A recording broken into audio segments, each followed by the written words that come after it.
Hello everyone, welcome back to my YouTube channel unfold learning. और आज मैं लेकर आई हूँ आपके लिए एक और solution video from candidate ICSE mathematics class 9 from evergreen publication, जिसकी यूनिट 2 कमर्शियल मैथमेटिक्स का चैप्टर 2 कंपाउंड इंटरेस्ट की एक्सरसाइज एवेलुएट योर ग्रास्प और सेल्फ असेसमेंट हम सॉल्व कर रहे थे। इसके क्वेश्चन नंबर 7 तक हमने सॉल्व कर लिए थे और प्रीवियस एक्सरसाइज में ऑलरेडी अपने चैनल पेज पर अपलोड कर चुकी हूँ।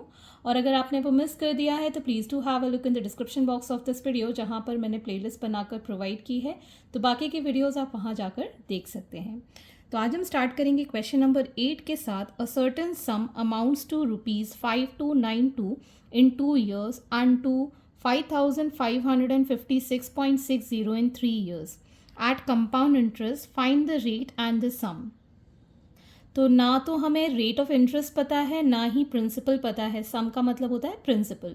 तो यहाँ पे 2 ईयर का अमाउंट पता है और 3 इयर्स का अमाउंट पता है। अगर हम इन दोनों का डिफरेंस निकाल दें तो सिंपल 1 ईयर में कितना उसको अमाउंट करेगा वो हमें पता चल जाएगा। तो हम यहाँ लिख सकते हैं sum after 2 years is ₹5292 and sum after 3 years is given ₹556.60। तो अगर हम चाहें तो इंटरेस्ट फॉर 1 ईयर फाइंड कर सकते हैं। तो 3 इयर्स में से 2 इयर्स अमाउंट हम माइनस कर देंगे तो इंटरेस्ट फॉर 1 ईयर आ जाएगा हमारे पास। So this will give ₹264.60। अगर हमारे पास ये इंटरेस्ट है तो interest is equal to P into R into T upon 100 वाले फॉर्मूले में इंटरेस्ट की वैल्यू है 264.60। प्रिंसिपल अगर हम इसके प्रीवियस ईयर का मान लेते हैं 5292 multiplied by R multiplied by 1 divided by 100। So यहाँ से हम रेट ऑफ इंटरेस्ट निकाल पाएंगे 264.60 multiplied by 100 divided by 5292। So this is going to be approximately 5%। तो रेट अब हमारे पास आ गया है। अब हमारे पास ये जो अमाउंट है 5292, इस पे प्रिंसिपल हमें फाइंड करना है और रेट ऑफ इंटरेस्ट कांस्टेंट रहेगा। सो 1 + 5/100 टू दी पावर कितने ईयर्स के लिए था? ये 2 ईयर्स के लिए था। ठीक है, तो ये वाली कंडीशन को हम सॉल्व कर देते हैं। 5292 is equal to P into 1 + 5, 20 time से कैंसिल हो जाएगा। सो ये हो जाएगा 1/20 का whole square. So this is 5292 is equal to P। This will give 21/20 का square. So P is equal to 5292। इसमें 2 बार है तो ये 20 इंटू 20 न्यूमरेटर में एंड 21 इंटू 21 डिनोमिनेटर में। On solving this, we'll get the principal as ₹4800. So 4800 is the principal and rate of interest is 5%. Question number 9.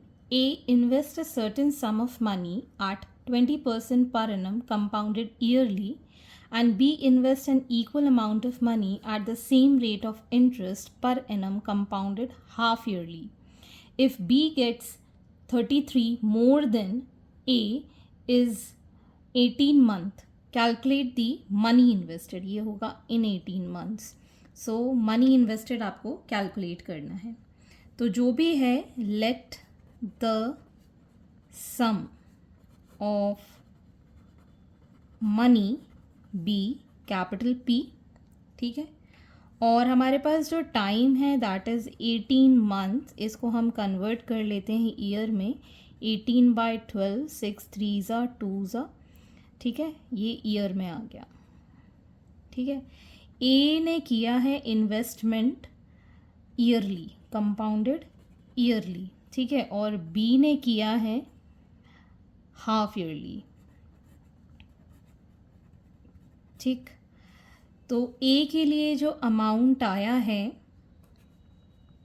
A1 इसको हम मान लेते हैं P into 1 plus 20/100 to the power 3/2. ये cancel हो गया 5 times, so this becomes P 6/5 to the power 3/2. ठीक, अब हमको निकालना है B के लिए, जो कि हाफ ईयरली कंपाउंडेड है at the same rate. So P 1 plus R की वैल्यू है हमारे पास 20, सो 20/2 मल्टीप्लाइड बाय 100 और ये 3/2 इंटू 2 हो जाएगा. ये 0 से ये 0, 10 से ये 10, सो ये आ जाएगा हमारे पास 11/10 to the power 3.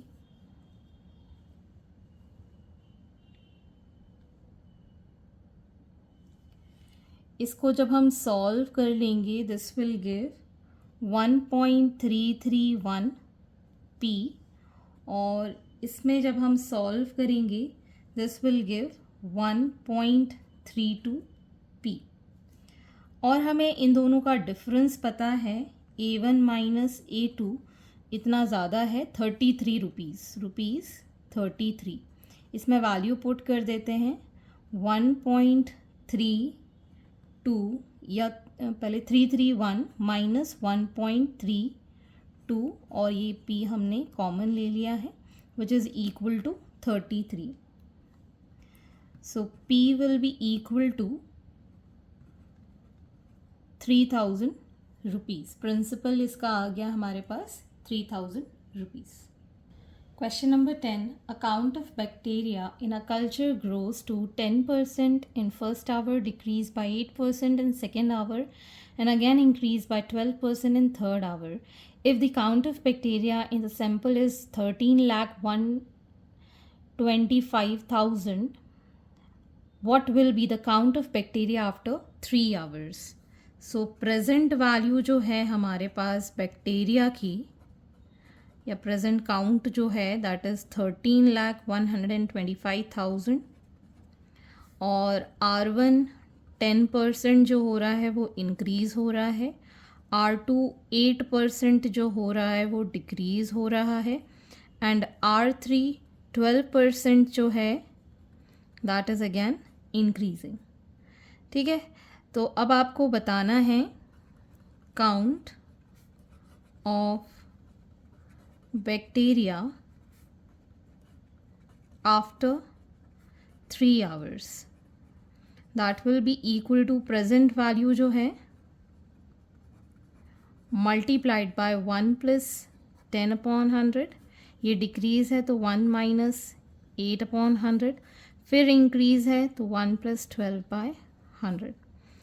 On solving this, we'll get 13,125,000. ये हो जाएगा आपके पास 110/100. This will be 92/100, 112/100. ये 3 ज़ीरो कैंसिल, एक ये वाला zero cancel. On solving this, we'll get the value as 14876400. So 14,876,400 is the count of bacteria. Question number 11. 6,400 workers were employed to construct a river bridge in 4 years. At the end of first year, 25% of those working at that time were retrenched. However, to complete the project in time, the number of workers would increase by 25% at the end of third year. How many workers were working during the fourth year? तो पहले तो हम number of workers अभी जो हैं, number of workers जो first year में हैं 6,400.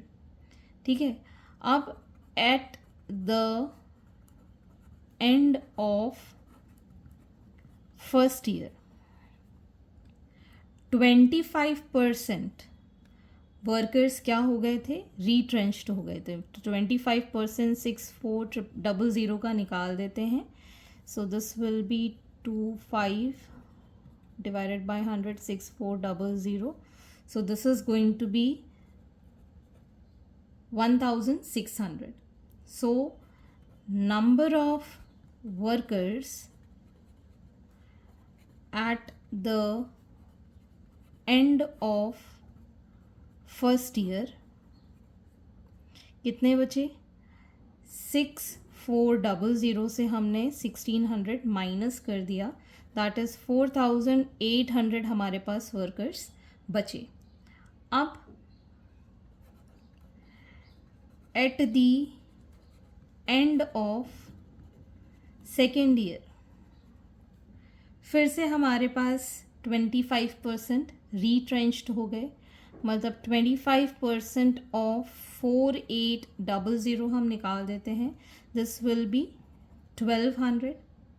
ठीक है, तो अब हम निकालेंगे number of workers eight the end of second year. First year में है 4800, इससे हम 1200 माइनस कर देंगे, दैट विल बी 3600. अब थर्ड ईयर में इतने वर्कर्स इंक्रीज हो गए. ठीक है, so at the end of third year हमारे पास 25% ऑफ 3600 निकाला, that is 900. So number of workers at the end of third year, that is 3600 में 900 और जुड़ गए, that is 4500. So how many workers were working during fourth year? तो third year का end हुआ, फोर्थ ईयर स्टार्ट हो गया, तो इतने ही जो वर्कर्स थे they were working during the fourth year. तो यहाँ पर ये इसके इक्वल हो जाएगा the number of workers during fourth year.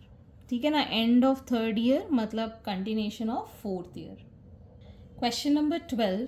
A sum of 16,000 rupees invested at simple interest, the amount to rupees 22,404 years at a certain rate of interest. If the same sum of money is invested for 2 years at the same rate compounded per annum, find the compound interest earned.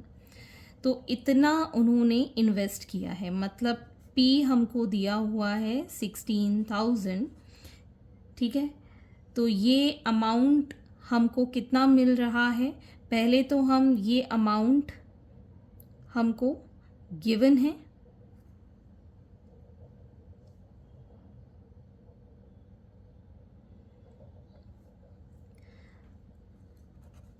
That is ₹22,400.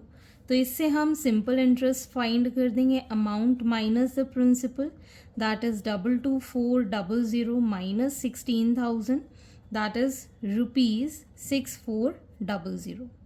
तो ये तो आ गया हमारे पास simple interest. अब rate of interest नहीं given है, लेकिन हमको यहाँ पर टाइम गिवन है 4 ईयर्स का. तो सिंपल इंटरेस्ट के फॉर्मूले में हम वैल्यूज़ पुट कर देंगे P into R into T upon 100. तो सिंपल इंटरेस्ट है 6,400, प्रिंसिपल है 16,000, रेट हमको फाइंड करना है, टाइम है 4 ईयर्स डिवाइडेड बाय 1000. ये सब कैंसिल हो गया, so rate will be 6,400 divided by 160 multiplied by 4, that is 10%. ठीक है, तो ये तो आ गया हमारे पास रेट. अब हमें कैलकुलेट करना है कंपाउंड इंटरेस्ट. तो पहले हम अमाउंट निकाल देते हैं. प्रिंसिपल वही रहेगा 16,000, 1 प्लस रेट हमारे पास 10 आ गया है, और टाइम इन्वेस्टेड फॉर 2 ईयर्स के लिए इसको इन्वेस्ट किया गया है. तो ये आ गया 16,000 1 प्लस 1/10 का whole square. So 16,000 multiplied by 11/10, 11/10 2 times है, दोनों ज़ीरोज़ कैंसिल आउट हो जाएंगे. On solving this will get rupees 19360, 19,360। अब हमें निकालना है कंपाउंड इंटरेस्ट। तो compound interest is amount minus the principal. Amount is 19,360, principal है 16,000। So this will give rupees 3360 as the compound interest. Question number 13. The value of machine depreciates at the rate of 16.2% per annum. It was purchased 3 years ago. If its present value is 62,500, find its purchased price. तो जो हमको given है present value that is ₹62500। Rate हमको given है 16.2/3%, 16 3 is 48, 50/3%। और time हमको given है 3 years। Find its purchased price, ठीक है ना। तो हमारे पास फॉर्मूला होता है present value is equal to value 3 years ago, 1 + 50/3 multiplied by 100 to the power 3। ये 2 times कैंसिल हो गया। So value 3 years ago that is 62500, ये हो गया आपके पास 6 और +1 कर देंगे 7/6 का क्यूब, ठीक है ना। तो यहाँ आ जाएगा 7 × 7 × 7 डिवाइडेड बाय 6 × 6 × 6। सो डिप्रिशिएट हो रहा है शायद, है ना। यहाँ माइनस आएगा, माइनस आएगा तो ये हो जाएगा 5।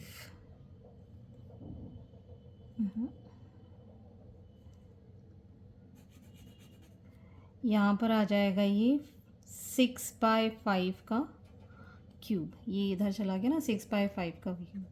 सो value 3 years ago will be 62500 multiplied by 6 × 6 × 6 and 5 × 5 × 5. So on calculation we'll get this as 108,000.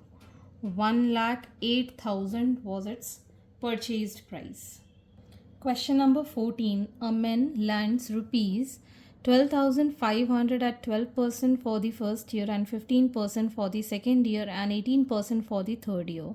If the rate of interest are compounded yearly, find the difference between the compound interest for the first year and compound interest for the third year. तो इस type के questions में अलग अलग rates given हैं for different years. तो हम क्या करेंगे, हर एक ईयर के एंड में जितना भी अमाउंट होगा पहले हम वो कैलकुलेट करेंगे, then we'll calculate the compound interest for first year and third year, उसका डिफरेंस निकाल देंगे। तो फॉर फर्स्ट ईयर, ठीक है, प्रिंसिपल जो है हमारे पास दैट इज़ ₹12,500, रेट हमको गिवन है 12% और टाइम रहेगा 1। तो इससे अब हम अमाउंट फाइंड कर देंगे for first year that is 12,500, 1 + 12/100 to the power 1. On solving this we'll get the value as ₹14,000. अब हम निकालेंगे फॉर सेकेंड ईयर। जो हमारा प्रिंसिपल होगा that will be the amount from the first year, rate हो जाएगा हमारे पास 15%, n will be 1। So amount for the second year will be 14,000, 1 + 15/100 to the power 1, which is going to be ₹16,100. For third year हमारा जो principal होगा that will be amount from the second year 16,100, rate जो होगा that is 18%, n will be 1। So amount for the third year will be 16,100, 1 plus 18 by 100 to the power 1. On solving this, we'll get rupees 18,998. तो ये तो हमारे amounts आ गए. For the first year हमको compound interest find करना है. Compound interest हो जाएगा amount minus the principal for the first year, that is 14,000 minus 12,500. This will give rupees 1,500 for the first year compound interest. And for the third year, this for the first year, और हम third year के लिए निकाल रहे हैं amount minus the principal. Amount is rupees 18,998 minus rupees 16,100. This will give rupees 2,898. तो ये तो आ गए दोनों ही कंपाउंड इंटरेस्ट. अब हमको निकालना है इनका difference. So compound interest for the third year minus the compound interest for the first year, that is rupees 2,989 minus rupees 1,500. This will give rupees 1,398. That is the difference in the compound interest. So hence these are the solutions and I hope आपको मेरे solution video ज़रूर पसंद आ रहे होंगे. अगर आपको कोई भी डाउट या क्वेरी है तो आप मेरे चैनल के कमेंट सेक्शन में कमेंट करके या फिर मेरे टेलीग्राम ग्रुप जिसकी लिंक मैंने डिस्क्रिप्शन बॉक्स में मेंशन की है वहाँ से आप मुझसे कनेक्ट कर सकते हैं, अपने डाउट्स एंड क्वेरीज पूछ सकते हैं. At last please do share my videos with your family and friends and don't forget to subscribe my channel. Thank you for watching.